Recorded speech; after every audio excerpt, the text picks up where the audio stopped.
अज्ञानतिमिरन्धस्य ज्ञानाञ्जनं शलाकया चक्षुरुन्मीलितं येन तस्मै श्रीगुरवे नमः। ଏହି ଅଜ୍ଞାନ ଅନ୍ଧକାରମୟ ସଂସାରରୁ ଜ୍ଞାନର ସଳକା ଦ୍ୱାରା ଆମର ଚକ୍ଷୁ ଉନ୍ମିଳିତ କରି ଯେ ଅଜ୍ଞାନ ଅନ୍ଧକାରରୁ ଆମକୁ ଆଲୋକକୁ ନେଇଯାଆନ୍ତି ସେହି ସଚ୍ଚିଦାନନ୍ଦ ଘନ ବିଗ୍ରହ ପରମ ବ୍ରହ୍ମଙ୍କ ସ୍ୱରୂପ ଗୁରୁଦେବଙ୍କ ପଦାରବିନ୍ଦରେ ମୁଁ ଶିରଲୋଟା ପ୍ରଣାମ ନିବେଦନ କରୁଛି। ଏବଂ ଆଜି ଯେଉଁ ଶ୍ରୋତାବନ୍ଧୁମାନେ ମୋର ଏ କାର୍ଯ୍ୟକ୍ରମକୁ ପର୍ଯ୍ୟବେକ୍ଷଣ କରିବେ ସେମାନଙ୍କୁ ମୁଁ ନମସ୍କାର ଏବଂ ପ୍ରୀତି ସମ୍ଭାଷଣ ଜଣାଉଛି। ଶ୍ରୋତାବନ୍ଧୁ, ଆଜି ଆମେ ଭଗବାନ ମଙ୍ଗଳମୟ ଭଗବାନଙ୍କର ମଙ୍ଗଳମୟ ସୃଷ୍ଟିରେ ଆମେ ତାଙ୍କୁ କିଛି ଯାଚନା କରିବା ନାହିଁ, ତାଙ୍କୁ କିଛି ମାଗିବା ନାହିଁ ଏବଂ ତାଙ୍କୁ ଯାଚନା କଲେ ମାଗିଲେ ତାର ଫଳାଫଳ ଆମ ପ୍ରତି କ'ଣ ହୁଏ ସେ ବିଷୟରେ ଆମେ କିଛି ଆଜି ଆଲୋଚନା କରିବା। ଆଉ ଯଦି ତାଙ୍କୁ ଯାଚନା କରିବାର ଅଧିକାର କେମିତି ମିଳେ ଏବଂ କିଭଳି ଭାବରେ ଯାଚନା କରାଯିବା ଉଚିତ ସେ ସମ୍ପର୍କରେ ଆଜି ଆମେ କିଞ୍ଚିତ ଆଲୋଚନା କରିବା। ଈଶ୍ୱର ମଙ୍ଗଳମୟ, ସେ ସଦାସର୍ବଦା ପ୍ରାଣୀର କଲ୍ୟାଣ ପାଇଁ ପ୍ରାଣୀର ମଙ୍ଗଳ ପାଇଁ କାର୍ଯ୍ୟରତ। ସେ ବହୁ ହେଇକରି ଆନନ୍ଦରେ ଲୀଳାଖେଳା କରିବେ ବୋଲି ସେ ବହୁ ଭାବରେ ପ୍ରକାଶିତ ହେଇଛନ୍ତି। ସୃଷ୍ଟିର ପ୍ରକ୍ରିୟା ସେଉଠୁ ଆରମ୍ଭ ହେଇଛି।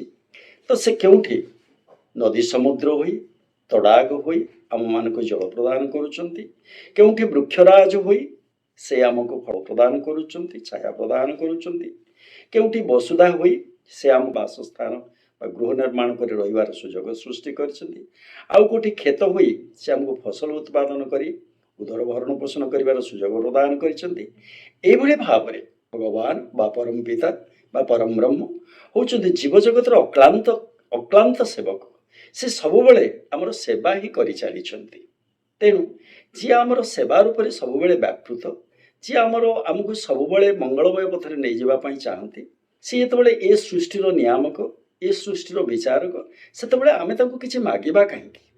ତେଣୁ ମାଗିଲେ କ'ଣ ହୁଏ? ସାଧାରଣ ଜୀବ ଯେତେବେଳେ ଯାଏ ତାର ଚିତ୍ତଶୁଦ୍ଧି ହେଇନଥାଏ ସେ ଠିକ୍ ଭାବରେ ମାଗି ଜାଣେ ନା। ସେଟା କ'ଣ ମାଗିବ କ'ଣ ନ ମାଗିବ ସେ ଜାଣେନି। ଆଉ ଯେତେବେଳେ ମାଗିବ ସେ କେବଳ ବିଷୟ ବାସନା ମାଗେ ଏବଂ ବିଷୟ ବାସନା ମାଗିବା ଦ୍ୱାରା ଆମର ବନ୍ଧନ, ଜନ୍ମଜନ୍ମର ଯେଉଁ ବନ୍ଧନ ପାଇଁ ଆମେ ଦୁଃଖ ପାଉଛେ ସେ ବନ୍ଧନଟା ବଢ଼ି ବଢ଼ି ଚାଲେ। ସେଇଥିପାଇଁ କୁହାଯାଇଥାଏ ଯେ ଠାକୁରଙ୍କୁ ଆମେ କିଛି ମାଗିବା ନାହିଁ। କୁହାଯାଏ ନ ମାଗିବୁ କିଛି ନ କହିବୁ କିଛି, ତୋର ମନ କଥା ପୋଥି ସେ ପଡ଼ିଛି, ଭକ୍ତିରେ ଖାଲି ମଥା ନୁଆଇଲେ ତୋ ପ୍ରିୟ ଠାକୁର ରସିବେ। ତେଣୁ ତାଙ୍କ ନିକଟରେ ପ୍ରେମ ଭକ୍ତିର ସହିତ ଟିକେ ମଥାନତ କରିବା, ତାହେଲେ ସିଏ ଆମର ମନୋବାସନା ପୂରଣ କରିବା ପାଇଁ ଆମ ପାଇଁ ଯାହା ଉଚିତ, ଯାହା କରଣୀୟ, ଯାହା ଆମର କଲ୍ୟାଣ ହେବ ସେ ତାହା ନିଶ୍ଚୟ ଆମ ପାଇଁ କରିବେ। ସେଥିପାଇଁ ଗୀତାରେ ମଧ୍ୟ ଭଗବାନ କହିଛନ୍ତି ଧ୍ୟାୟତେ ବିଶ୍ୱାନ ପୁଂସ ସଙ୍ଗସ୍ତେଷୁ ଉପଜାୟତେ ସଙ୍ଗା ସଞ୍ଜାୟତେ କାମ କାମାତ୍ କ୍ରୋଧ ବିଜାୟତେ କ୍ରୋଧା ଭବତି ସମ୍ମୋହ ସମ୍ମୋହାତ୍ ସ୍ମୃତି ବିଭ୍ରମ ସ୍ମୃତି ଭ୍ରଂଶାତ୍ ବୁଦ୍ଧିନାଶାତ୍ ପ୍ರಣଶ୍ୟତି। ଯେତେବେଳେ ମଣିଷ ବିଷୟ ବାସନ ପିଛରେ ପଡ଼ିଯାଏ, ବିଷୟ ସହିତ ସେ ଏକୀଭୂତ ହେଇଯାଏ, ସେତେବେଳେ ତାର ବିଭିନ୍ନ ପ୍ରକାର କାମକାମନାର ଉଦ୍ଭବ ହୁଏ ଏବଂ ସେ କାମକାମନା ଗୁଡ଼ାକୁ ସେ ପରିପୂର୍ଣ୍ଣ କରିବା ପାଇଁ ଚେଷ୍ଟା କରେ। କାମନା ଯେତେବେଳେ ପରିପୂର୍ଣ୍ଣ ହେଇପାରେନି ତାର କ୍ରୋଧ ସୃଷ୍ଟି ହୁଏ ଏବଂ ଯେତେବେଳେ କ୍ରୋଧ ସୃଷ୍ଟି ହୁଏ ତାର ଯେଉଁ ହିତାହିତ ଜ୍ଞାନ ସେ ହରେଇ ବସେ, ତାର ମୋହ ଆସିଯାଏ ଏବଂ ସେ ତାର କରଣୀୟ କର୍ମ ପରିତ୍ୟାଗ କରି ଅକରଣୀୟ କର୍ମ କରେ ଏବଂ ଫାଇନାଲି ତାର ମଣିଷ ଜୀବନ ଅସଫଳ ହେଇଥାଏ। ତେଣୁ ଆମେ ଠାକୁରଙ୍କୁ କିଛି ମାଗିବା ନାହିଁ, କାରଣ ସେ ବିଶ୍ୱ କଲ୍ୟାଣମୟ ପିତା, ସେ ସବୁ ଜାଣିବେ। ଆମର ଦୃଷ୍ଟି ସୁଦୂର ପ୍ରସାରୀ ନୁହେଁ, ଆମର ଦୃଷ୍ଟି ହେଉଛି ସୀମାବଦ୍ଧ। ଆମେ ଯଦି ଚାହୁଁଛେ ଅତି ବେଶୀରେ ଦୂର ଦିଗ୍ବଳୟକୁ ଦେଖିପାରୁଛେ, କିନ୍ତୁ କ'ଣ ଦୂର ଦିଗ୍ବଳୟ ପାଖରେ ସୃଷ୍ଟି ସରିଯାଇଛି କି? ସେଠୁ ଲକ୍ଷ ଲକ୍ଷ ମାଇଲ ଆହୁରି ଆଗକୁ ଅଛି। ଅବତାରୀ ପୁରୁଷ, ବ୍ରହ୍ମ ପୁରୁଷ ଆଉ ସିଦ୍ଧ ସନ୍ନ୍ୟାସ ଏଇମାନେ ଜାଣିପାରନ୍ତି ପୂର୍ବ ଜନ୍ମରେ ତାଙ୍କର କ'ଣ ହେଇଛି ଏବଂ ପରଜନ୍ମରେ କ'ଣ ହେବା ପାଇଁ ଯାଉଛି, କିନ୍ତୁ ସାଧାରଣ ମଣିଷ ସେସବୁ ଜାଣିପାରେନି। ତେଣୁ ଆମର ଆତ୍ମାଟା ଗୋଟେ ଘଟ ପରେ ଗୋଟେ ଘଟ ପରିତ୍ୟାଗ କରି ଚାଲିଛି। ଯେଉଁ କର୍ମବନ୍ଧନ ନେଇକରି ଆମେ ଆସିଛେ ସେଗୁଡ଼ାକୁ ଆମକୁ ଫଳଭୋଗ କରିବା ପାଇଁ ପଡ଼ିବ। ସେଇ ଫଳଭୋଗର ପ୍ରଚ୍ଛନ୍ନ ପଟରେ ବା ପଛରେ ରହିଛି ଗୋଟେ ଜିନିଷ ଯେ ଆମର ମାନେ ଭବିଷ୍ୟତର ମଙ୍ଗଳ। ତେଣୁ ଭଗବାନ ଯେତେବେଳେ ଯାହା ଆମକୁ ପ୍ରଦାନ କରୁଛନ୍ତି ତାହା ଆମର ମଙ୍ଗଳ ପାଇଁ। ସେଇଥିପାଇଁ ଗୀତାରେ ଯେତେବେଳେ ମହାଭାରତ ଯୁଦ୍ଧ ସରିଯାଇଛି, ଯେତେବେଳେ କୁନ୍ତୀଙ୍କ ପାଖରେ ଯାଇ ଭଗବାନ ପହଞ୍ଚିକିରି କହୁଛନ୍ତି ମା ଆଉ ମୁଁ ଫେରିଯିବି, ଦ୍ୱାରକାକୁ ଫେରିଯିବି, ମୁଁ ଜଣେ ରାଜା, ଅନେକ ଦିନ ହେଲା ଆସିଲିଣି, କୁନ୍ତି ତାଙ୍କୁ ସେଇଠି କହୁଛନ୍ତି ବିପଦ ସନ୍ତୁ ତସ୍ୱତ ତତ୍ର ତତ୍ର ଜଗଦ୍ଗୁରୁ ଭବତ ଦର୍ଶନ ଯତ୍ସ୍ୟାତ ଅପୂର୍ଣ୍ଣ ଭବ ଦର୍ଶନ। ହେ ବିପଦ ଭଞ୍ଜନ ନାଥ, ଆପଣ ଯେତେ ଦିନ ଯାଏ ପାଣ୍ଡବମାନଙ୍କ ଉପରେ ବିପଦ ଥିଲା ଆପଣ ତାଙ୍କ ପାଖେ ପାଖେ ରହିଥିଲେ। ଆପଣ କହୁଛନ୍ତି ଏବେ ବିପଦ ଚାଲିଯାଇଛି ବୋଲି ଚାଲିଯିବେ ନା, ମୁଁ ଆଉ ଥରେ ମାଗୁଛି ଯେଉଁ ବିପଦ ଯେମିତି ଘନୀଭୂତ ହୋଇ ପାଣ୍ଡବମାନଙ୍କ ଉପରେ ଥିଲା ସେଇଭଳି ଭାବରେ ଘନୀଭୂତ ହୋଇ ରହୁ। ବିପଦ ଭଞ୍ଜନ ନାଥ ଭଗବାନ କୃଷ୍ଣ ମୋ ପୁଅମାନଙ୍କ ସାଙ୍ଗରେ ପାଶେ ପାଶେ ରହିଥିବେ। ତେଣୁ ବିପଦ ପଛରେ ଗୋଟେ ଯେମିତି ମେଘ ପଛରେ ଗୋଟେ ଥାଏ ବିଦ୍ୟୁତ୍ ଥାଏ, ପଙ୍କ ମାନେ ପଙ୍କଜ ପଛରେ ଗୋଟେ ମାନେ ପଙ୍କ ଥାଏ, ଠିକ୍ ସେଇଭଳି ବିପଦ ପଛରେ ମଧ୍ୟ ଗୋଟେ ବହୁତ ପ୍ରଚ୍ଛନ୍ନ ମାନେ ସୁସଙ୍ଗତ ଭବିଷ୍ୟତର ଏକ ସୂକ୍ଷ୍ମ ନିର୍ଝରଣୀ ମଧ୍ୟ ଥାଏ। ତେଣୁ ସେଇଭଳି ଭାବରେ ଆମେ ଭଗବାନଙ୍କୁ ଭକ୍ତି ମାଗିବା, ଭଗବାନଙ୍କୁ ପ୍ରେମ ମାଗିବା ଏବଂ ଭଗବାନଙ୍କୁ କହିବା ହେ ପ୍ରଭୁ ଆପଣଙ୍କର ପୃଥିବୀକୁ ସରସ ସୁନ୍ଦର ମଧୁମୟ ଆଉ ଟିକେ କରିଦେବା ପାଇଁ ମୋ ବାହୁରେ ଶକ୍ତି ଦିଅ ଏବଂ ମୋତେ ସେଇ ବାଟରେ ତୁମେ ଆଗେଇ ନିଅ। ଏଇ ପରିପ୍ରେକ୍ଷୀରେ ଗୋଟେ ଛୋଟ ଗପର ଅବତାରଣା କରି ଆଜିର ଏଇ ଆଲୋଚନାକୁ ଏଠି ଆମେ ସାଙ୍ଗ କରିବା। ଗୋଟେ ଛୋଟ ଗପଟେ କହୁଛି।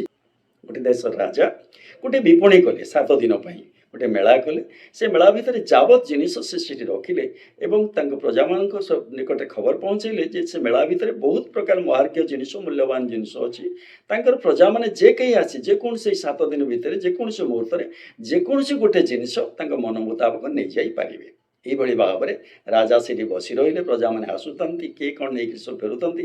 ରାଜା ବି ବହୁତ ଖୁସି ହେଉଥାନ୍ତି ତାଙ୍କର ଏ ମାନେ ପରିକଳ୍ପନାଟା ଗୋଟେ ଫଳପ୍ରସୂ ହେଇଛି। କିନ୍ତୁ ରାଜା ଦେଖିଲେ 7 ଦିନ ହେଲା ଗୋଟେ ଝିଅ ବାରମ୍ବାର ସେ ମେଳାକୁ ଆସୁଛି, ସକାଳେ ଆସୁଛି ଫେରି ଯାଉଛି ଖାଲି ହାତରେ, ସନ୍ଧ୍ୟା ଅପରାହ୍ନରେ ଆସି ମଧ୍ୟ ଖାଲି ହାତରେ ଫେରି ଯାଉଛି। 7ମ ଦିନ ଯେଉଁ ହେଇଛି ସକାଳେ ଆସି ମଧ୍ୟ ସେ ଫେରି ଯାଇଛି, ଅପରାହ୍ନରେ ପୁଣି ବୁଲିକିରି ଫେରି ଯାଉଛି। ରାଜା ତାକୁ ଡାକିଲେ, ଝିଅ ମୁଁ 7 ଦିନ ହେଲାଣି ଦେଖୁଛି ତୁମେ ଏଇଭଳି ଭାବରେ ଆସି ସକାଳେ ଆସୁଛ, ଅପରାହ୍ନରେ ଆସୁଛ, କିନ୍ତୁ ଖାଲି ହାତରେ ଫେରି ଯାଉଛ। କ'ଣ ଏ ବିପଣୀ ଭିତରେ ତୁମେ ପାଇବା ଭଳି ତୁମ ପସନ୍ଦର କୌଣସି ଜିନିଷ ନାହିଁ? ତୁମେ ନ ନେଇ କାହିଁକି ଫେରି ଯାଉଛ? ଆଜି ଯେ ଶେଷ ଦିନ, କାଲି ଏ ବିପଣୀ ଆଉ ନଥିବ, ତୁମେ ତ ଆଉ କିଛି ପାଇବନି କାଲି। ନା ହଁ ମହାରାଜ, ମୁଁ ଫେରି ଯାଉଛି କାରଣ ମୋ ମୁତାବକ ଜିନିଷଟା ମୁଁ ନେଇପାରୁନି ବା ନେଇପାରିବି ନା। କାହିଁକି? ମୁଁ ତ ସମସ୍ତଙ୍କୁ ସେ ସ୍ୱାଧୀନତା ଦେଇଛି, ଯିଏ ଯାହା ଚାହିଁବ ତାହା ନେଇପାରିବ। ଏହା ଭିତରେ କ'ଣ ଆପଣ ଚାହିଁଲା ଭଳିଆ ଜିନିଷ ନାହିଁ? ନା ହଁ ମୁଁ ଚାହିଁଲା ଭଳିଆ ଜିନିଷ ଅଛି, ତାହେଲେ ନିଅନ୍ତୁ। ନା ଆପଣ ଆଜ୍ଞା ଦେଇପାରିବେନି ମହାରାଜ, ଆପଣ ମୁଁ ଯାହା ଚାହୁଁଛି ସେ ଜିନିଷ ଆପଣ ଦେଇପାରିବେ। ନା ମୁଁ ନିଶ୍ଚୟ ଦେଇପାରିବି। ନା ମୁଁ ଦୃଢ଼ ବିଶ୍ୱାସ ମୋର ଆପଣ ଦେଇପାରିବେନି। ତାହେଲେ ଆପଣ କ'ଣ ଚାହୁଁଛନ୍ତି? ନା ଆପଣ ଶପଥ କରନ୍ତୁ, ମୁଁ ଯାହା ଚାହିଁବି ଆପଣ ମୋତେ ଦେବେ। ମୋତେ ଶପଥ କରିବା ପାଇଁ ପଡ଼ିବ? ନା ହଁ ଶପଥ କରିବା ପାଇଁ ପଡ଼ିବ। ତ ଅଗତ୍ୟା ରାଜା ଶପଥ କଲେ। ତାପରେ ଝିଅକୁ ପଚାରିଲେ, ଝିଅ ତୁମେ କୁହ କ'ଣ ତୁମ ଚାହୁଁଛ? ନା ମହାରାଜ ମୁଁ ଆପଣଙ୍କୁ ଚାହିଁଛି ପତି ରୂପେ।